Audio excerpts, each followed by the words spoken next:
(2만) 세대 대단지가 형성돼 있는 잠실 아파트촌. 전셋값이 자고 나면 뛴다는 서울의 대표적인 지역 중 하나입니다. 불과 한 달 전보다 그때는 5억 5천 전후였는데 지금은 6억 5천 전후에서 심한 경우에 한 7억까지도 얘기를 하고 있으니까 한 1억 정도 이렇게 상승된 거고요. 매물 나온 거는 전세하고 월세하고 이건 어떤가요? 글쎄 월세는 물량들이 좀 많이 있어요 아직도. 그런데 전세는 거의 없고. 이 지역도 전세 가격이 매매 가격의 70%를 넘어선 상황. 전월세 대신 집을 사는 사람들이 생겼을까? 아주 극소수 조금 거래가 됐는데 그건 너무 일반적인 거래는 아니고요. 그냥 전세로 옮기기 어려운 사람들이 급매물 조금 사는 정도 그 수준이었습니다. 취재 중 마침 급매물을 거래한 매수자를 만날 수 있었습니다. 치료받으러 다니는 병원에서 가까운 이 지역에 살고 있었는데 2년 만에 감당할 수 없게 오른 전세 보증금 때문에 고민했다는 정희경 씨. 5, 6천을 올려달라면 이 돈을 어떻게 준비를 하나 하고 대출 상담도 해봤습니다. 사실. 그러다가 다른 지역에 있는 자신의 집에 살던 세입자가 전세를 끼고 집을 사겠다고 하자 집을 팔고 여기에 작은 집을 샀습니다. 이제는 나이도 먹고 그래서 이제 죽을 때까지 여기서 살아야죠. 그런 생각에 샀습니다. 그러나 정 씨 같은 매수자는 아직 찾아보기 쉽지 않습니다. 지난달 국토부 자료를 보면 매매 거래량은 7년 만에 최저치로 떨어졌습니다. 전세 가격은 52주 연속 오르고 있지만 매매 가격은 거래가 적어 12주 연속 하락세입니다.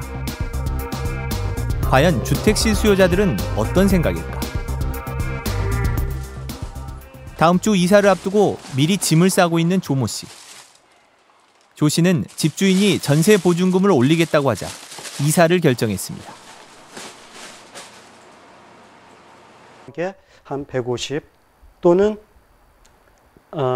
지금 전세보다 10% 이상이니까 2억 6천 정도의 전세를 하시겠다고 해서 그렇게 하면서까지 이 집에 있고 싶은 생각이 크지 않았기 때문에 이사할 집을 찾아서 발품을 팔았지만 매물로 나온 건 조건이 좋지 않은 집들 뿐이었습니다.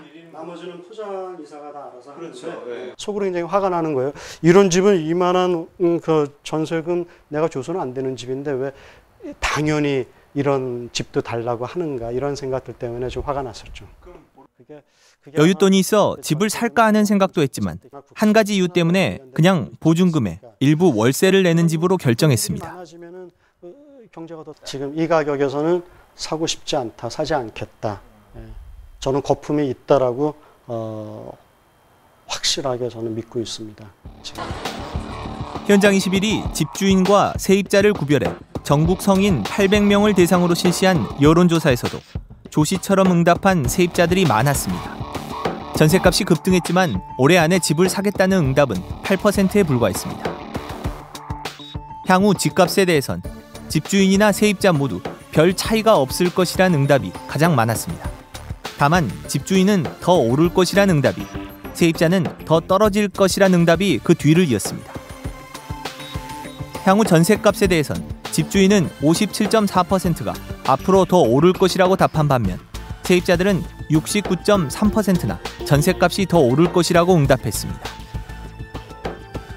눈에 띄는 점은 세입자들이 전월세 비용이나 전세대출 이자를 감당하느라 씀씀이를 줄였다고 하는 응답이 63.4%나 된다는 겁니다. 하나라도 조금 적게 사고 좀 덜 쓰고 해서 저도 아직 집이 없거든요. 요새 많이 힘드니까 집안에서도 많이 줄이는 편이죠. 전세가 급등으로 인한 대출이 단지 세입자 부담에서 끝나는 것이 아니라 소비 위축으로 이어져 경제 전체에 영향을 줄 수 있다는 뜻입니다. 가게가 벌어들이는 실제적인 소득에서 실제 호주머니에 들어오는 쓸 수 있는 돈이 그만큼 줄어든다라고 하는 것을 나타내고요. 위축된 내수가 고착화되고 지속적으로 굳어질 수 있는 그러한 중요한 요인이 될 수 있을 것으로 우려가 되고 있습니다.